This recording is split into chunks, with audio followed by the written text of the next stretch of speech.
President, I rise today to talk about this ill-conceived and harmful waters of the U.S. rule, better known as WOTUS, and how its implementation threatens the livelihoods of many of my fellow Iowans. As you know, Mr. President, recent court decisions have forced this rule, EPA's latest power grab, to come to a screeching halt across the country because of the likelihood that EPA has overstepped its authority. And to be clear, it's not just me saying that, it's the courts. As my colleague and friend, the senior senator from Iowa, Chuck Grassley, often says, Washington is an island surrounded by reality. There is not a more perfect phrase to describe how the events and processes has unfolded surrounding this confusing rule. Only in Washington do unelected bureaucrats take 300 pages to simplify and provide clarity. This rule is so complex and so ambiguous that folks in my state are concerned that any low spot on a farmer's field or a ditch or a puddle after a rainstorm may now fall under the EPA's watch. We all want clean water and clean air. That is not disputable. Time and again, I have emphasized that the air we breathe and the water we drink needs to be clean and safe.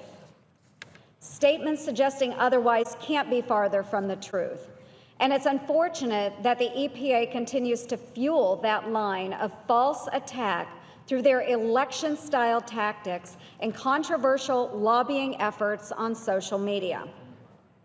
This rule and this debate isn't about clean water.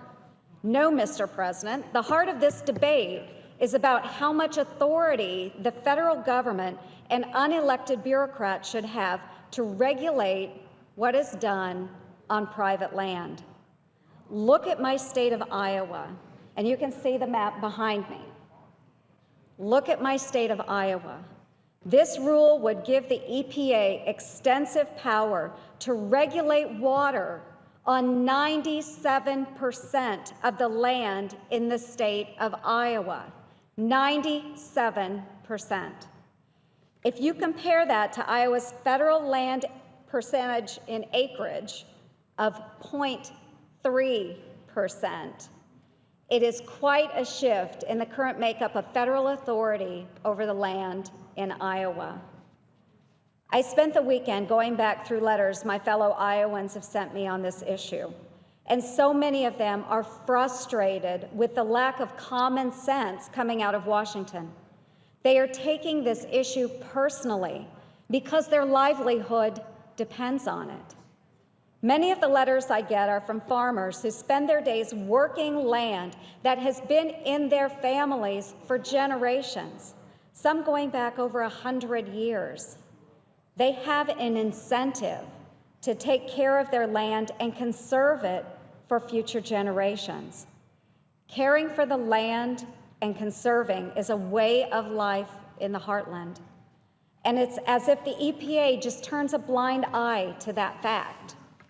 One Iowan wrote, "This proposed rule is so vague, long, and very unclear that I feel they are wanting farmers to fail, so a large fine can be assessed.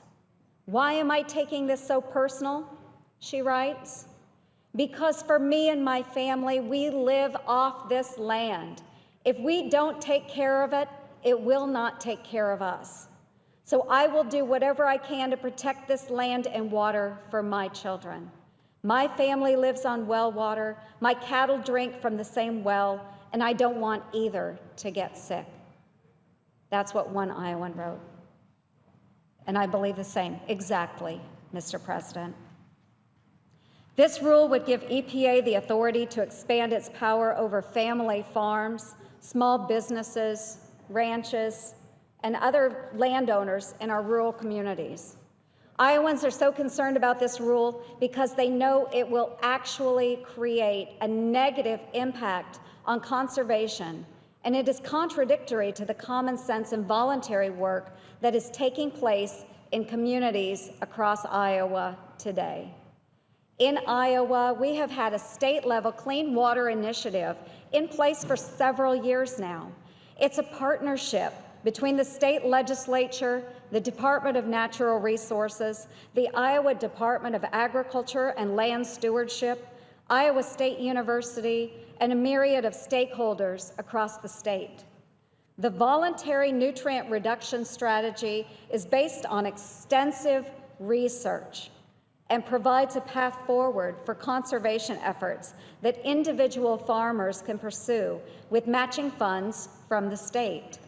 This science-based approach provides incentives for farmers and other landowners to make sustainable decisions on their own land rather than be forced to adhere to a one-size-fits-all regulation that would do far more harm than good.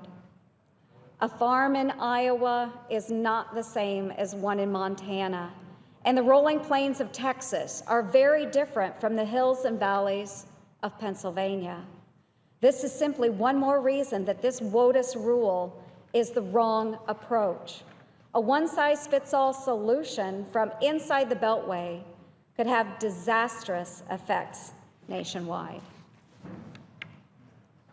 As I've mentioned, I've heard from constituents across the state of Iowa who have grave concerns with the ambiguity of this rule.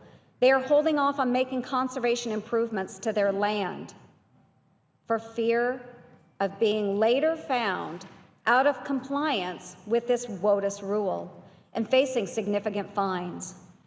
Maybe it's because we are so Iowa nice that we are inclined to work together collaboratively rather than simply issuing more onerous regulations. Take the Middle Cedar Partnership, for example.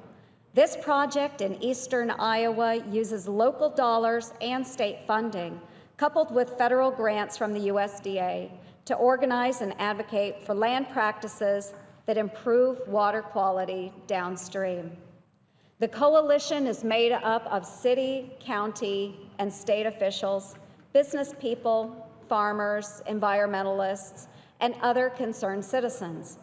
Together, they are making meaningful progress on multiple watershed projects within the Cedar River Basin and sharing what they have learned. This approach is now being adopted by other municipalities within the state. Contrary to what some claim, Iowa has done all of this on its own, not at the behest of the EPA. In fact, the EPA has asked the leaders of Iowa's efforts to come to DC and explain how they're able to get such grassroots buy-in to voluntary conservation projects and programs. The other states in the Mississippi River Basin look to Iowa as a leader on water quality and are modeling their own state-level efforts after ours in the state of Iowa. Mr. President, while there are clear indications that this WOTUS rule is illegal and likely to be scrapped by the courts, that process could take years to play out, and all at the expense of the average American. Let's not wait around for the inevitable and force our farmers and small businesses to operate in the dark while they wait. Let's fix this now and give American families the certainty they deserve. And Mr. President, we can do that by passing the legislation before us. I have led the charge here in the Senate on this joint resolution of disapproval, which would scrap the rule entirely. My legislation is the necessary next step in pushing back against this blatant power grab by the EPA. We will send this to the President, where he will be forced to decide between the livelihood of our rural communities nationwide and his unchecked federal agency. I also voted for S 1140, which provides the EPA with clear principles and directions on how best to craft a Waters of the U.S. rule. It spells out steps that they should have taken prior to finalizing this rule to guarantee they are taking into consideration the thoughtful comments from folks like farmers, ranchers, small businesses, and manufacturers. Congress is acting because it is evident that the EPA did not seriously consider the comments and perspective from those whom this rule will directly impact. And it's clear they are far outside the bounds of the congressional intent of the Clean Water Act. Mr. President, Iowa is bounded by rivers. The very shape of our state is dictated by the mighty Mississippi and Missouri rivers.